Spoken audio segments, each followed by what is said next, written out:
Statistics के बहुत छोटे छोटे थ्योरी कर रहे थे, डिटेल थ्योरी पे हम नहीं गए थे। हम लोग अब कोर प्रैक्टिकल करेंगे जो मोस्ट इम्पॉर्टेंट है आपके 11th में। जैसे ही हमारा ये चैप्टर हो जाता है तो ऐसा एक फील आने लग जाता है कि स्टैट्स का सिलेबस तो हो ही गया, ठीक है। ये चैप्टर थोड़ा बड़ा भी है और इम्पोर्टेंट भी है, मार्क्स वाइज भी ये ज़्यादा मार्क्स का है, ओके। तो measures of central tendency are called first degree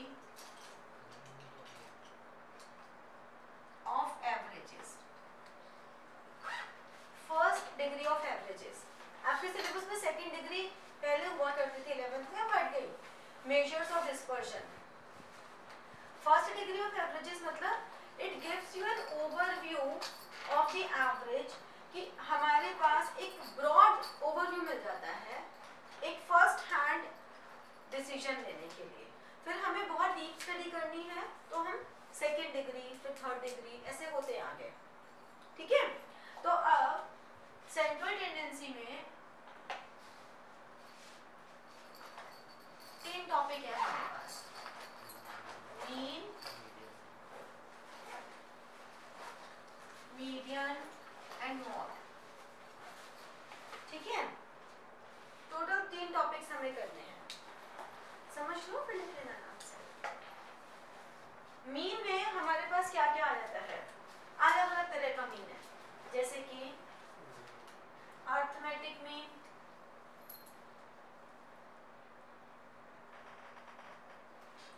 जिसको हम इससे रिप्रेजेंट करते हैं, वेटेड मीन,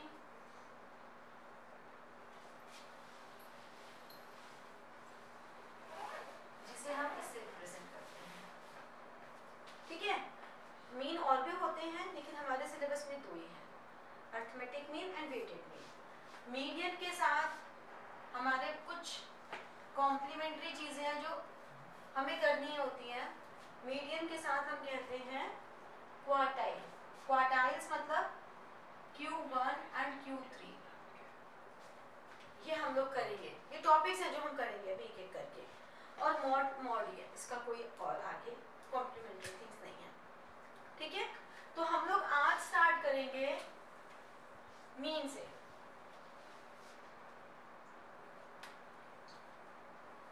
मीन में what are the different variety of question. हमारे पास अर्थमेटिक मीन तो आई गई,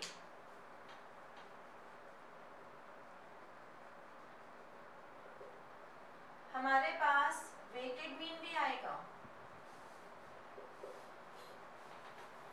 लेकिन इन 2 मीन्स के साथ साथ जो क्वेश्चंस की वैरायटी है, टाइप ऑफ मीन्स तो 2 ही हैं लेकिन वैरायटी ऑफ क्वेश्चंस बहुत है। जैसे कि करेक्ट मीन के क्वेश्चंस आएंगे,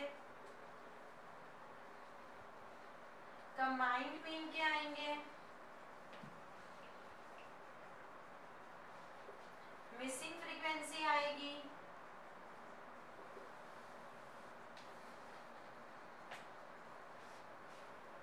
ठीक है। तो ये वैरायटी ऑफ क्वेश्चंस हैं जो हमें करने होंगे in all the series, individual series. तो मीन सबसे बड़ा टॉपिक होता है, discrete series and continuous series. इन तीनों ही सीरीज में हम ये वैरायटी ऑफ क्वेश्चंस करेंगे, ठीक है। तो ये हमारा टारगेट है फॉर नेक्स्ट फुल मंथ। अभी पूरा महीना हमारा सेंट्रल टेंडेंसी चलेगा, ठीक है। तो हम लोग अर्थमेटिक मीन से स्टार्ट करते हैं और इंडिविजुअल सीरीज से स्टार्ट करते हैं।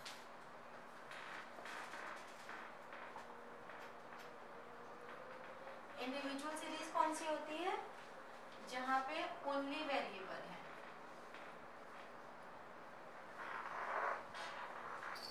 ठीक है। यानी कि अगर हमें ये डायरेक्ट मेथड है, अगर हमें x दिया हुआ है 10, 20, 30, 40, 50, ठीक है ना। तो ये हमें 10 to 60 दिया हुआ है x। डायरेक्ट मेथड में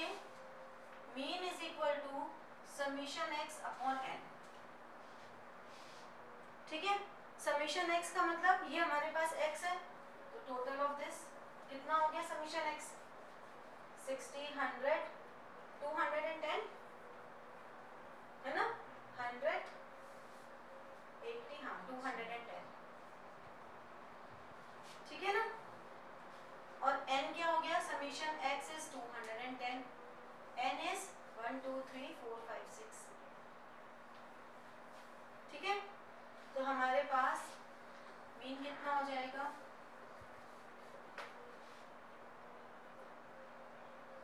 ये आ गया आंसर, सिंपल सिंपल मीन आ गया ना। ये बेटा सिर्फ x जो है, x को हमने सबको टोटल किया, समीशन x आ गया, समीशन x अपॉन n कर दिया, n इज 6, n मतलब नंबर ऑफ ऑब्जर्वेशंस कितनी है? 1 2 3 4 5 6, तो बस ये किया, कुछ नहीं किया, ठीक है, गॉट इट। अब अगर मुझे इनडायरेक्ट मेथड से करना हो तो मैम सिग्मा का मतलब सम होगा ना? हाँ, इनडायरेक्ट मेथड से mean is equal to a plus summation dx upon n, इसीलिए इसे हम एज्यूम्ड मीन मेथड भी कहते हैं,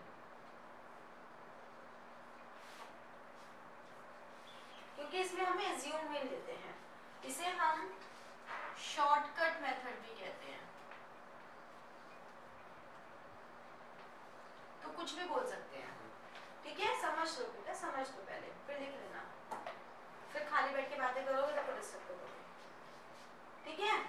अब इसी इक्वेशन को लेते हैं, देखो 10 20 30 40 50 और 60।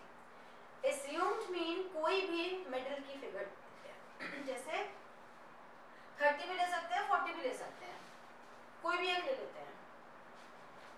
तो dx क्या होता है? x minus a, dx is x minus a, dx is x minus a, और a होता है assumed mean, जो कि जनरली मिडिल फिगर होती है, 30 या 40 में से कोई भी ले लिया। हमने मान लो 30 ले लिया, तो अब हम 10 minus 30 minus 20 minus 10 0 plus 10 plus 20 plus 30, तो समीशन dx 30 आ गया, समीशन dx 30 आ गया, है ना। तो अब ऐसे में हमने क्या कहा? Mean is equal to a is 30, this is 30 और n इज 6।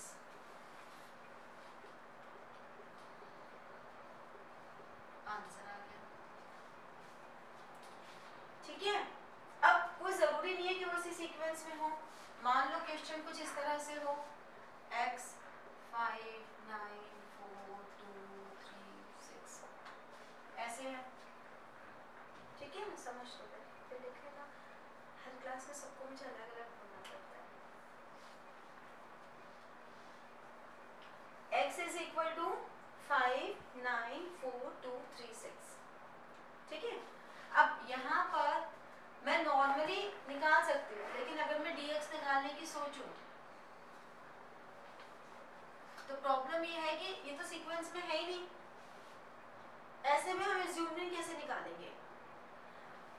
उसकी सिर्फ एक ट्रिक है, कोई फॉर्मूला नहीं है, तो कहीं लिखने की जरूरत नहीं है, this is just a trick. क्या है? लोएस्ट वैल्यू 2 ले ली और हाईएस्ट कौन सी है? 9, 9 प्लस 2 11/2, 11 का हाफ कर दिया 5.5 के आसपास की वैल्यू कौन सी है? 5 भी और 6 भी है, ठीक है। मान लो मैं इसमें यहाँ पे एक और ऐड कर देती हूँ, तब भी 5.5 के आसपास कौन सी है? 5 भी है 6 भी है, तो मैं कोई भी एक ले सकती हूँ। सपोज हमने 6 ले ली, ठीक है। अब हमने 5 माइनस 6 किया, -1, 9 माइनस 6 3, ये प्लस, फिर ये -2, फिर ये -4 -3 0 और 1। अब समीशन के लिए प्लस वाली फिगर्स हमने ऐड की 3 and 4 और माइनस वाली ऐड की, तो ये आ गया -6। समीशन dx आ गया -6। ठीक है, अब mean is equal to 6 plus -6 upon 1 2 3 4 5 6 7। समझे? एक बार फिर से समझ लो, जब भी ये हमारा कभी सीक्वेंस में नहीं हो तो this is just a trick कि आप इसमें लोएस्ट एंड हाईएस्ट वैल्यू का एवरेज निकाल दो, जो कि 2 और 9 था, मैंने उसकी एवरेज निकाल दी। It becomes 9 + 2 11, 11/2 5.5। तो मैं उसकी नियरेस्ट वैल्यू जो यहाँ प्रेजेंट है 5 भी ले सकती थी, 6 भी ले सकती हूँ, आंसर सेम आएगा। क्योंकि उसको कोई पॉइंट नहीं बनता ना, सीक्वेंस में थी, वही तो मैं कह रही हूँ। अगर ये सीक्वेंस में नहीं हो तो हम कैसे लेते हैं? इसको सीक्वेंस में नहीं करते हम ऐसे नहीं कर सकते ना, क्योंकि यहाँ पे रोल नंबर्स भी अगर मान लो है रोल नंबर 1 2 3 4 5 6, नहीं तो रोल नंबर के मार्क्स ऊपर नीचे हो जाएंगे। मीन में हमें ये अलाउड नहीं है करना कि हम इसको सीक्वेंस में करें, ऑल्दो उसका आंसर पे कोई इम्पैक्ट नहीं पड़ने वाला, बट फिर भी मीन में हमें ये करना अलाउड नहीं होता। तो हमने यहाँ पे dx निकाला और फिर इसको सॉल्व किया। 6 प्लस की जगह यहाँ आ जाएगा माइनस, क्योंकि प्लस माइनस माइनस होते हैं, और फिर ये आ जाएगा 6 - 0.8। बस आपको एक डेसिमल तक ही सफिशिएंट है, आपको ज़्यादा डेसिमल्स में नहीं जाना। 6 - 8 का मतलब हो गया 5.2। समझे? Got it? तो इस तरह से हम वैरायटी ऑफ क्वेश्चंस को सॉल्व करते हैं। अब जैसे ये वाला एक क्वेश्चन है ना, इसको सबसे पहले तरीका क्या है, इसको पूरा लिखो 200, पूरी फिगर्स को लाइन से लिखो, बजाय कि यहीं पे शॉर्टकट लेके करने की। 150 140 130 210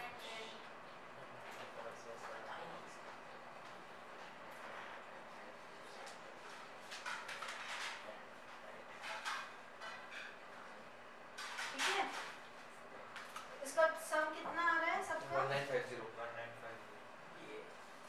1950। और आइटम्स कितनी हैं?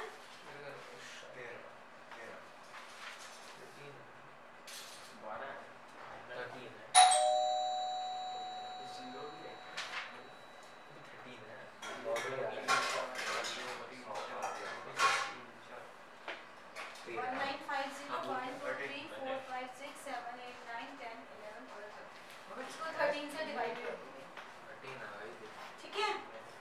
इसी क्वेश्चन को अब अगर इनडायरेक्ट मेथड से करोगे तो आंसर पे कभी कोई इम्पैक्ट नहीं आएगा, आंसर हमेशा सेम ही होगा।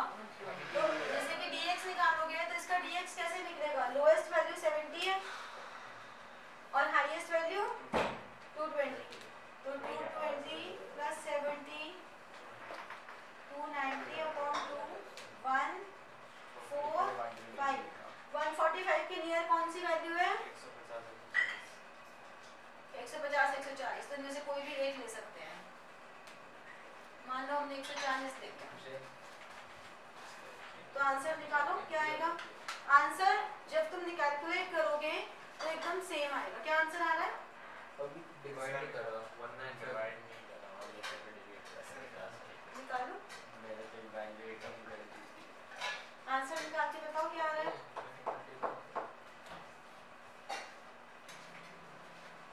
देखो 13 1 * 13, 6 5 13 5 सिंपल 150।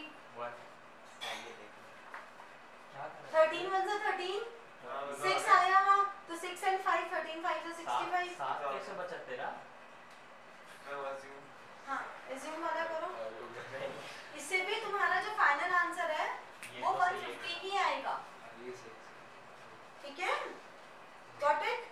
इंडिविजुअल सीरीज क्लियर हो गई? नेक्स्ट क्लास में हम डिस्क्रीट करेंगे, कॉन्टिन्यूअस करेंगे।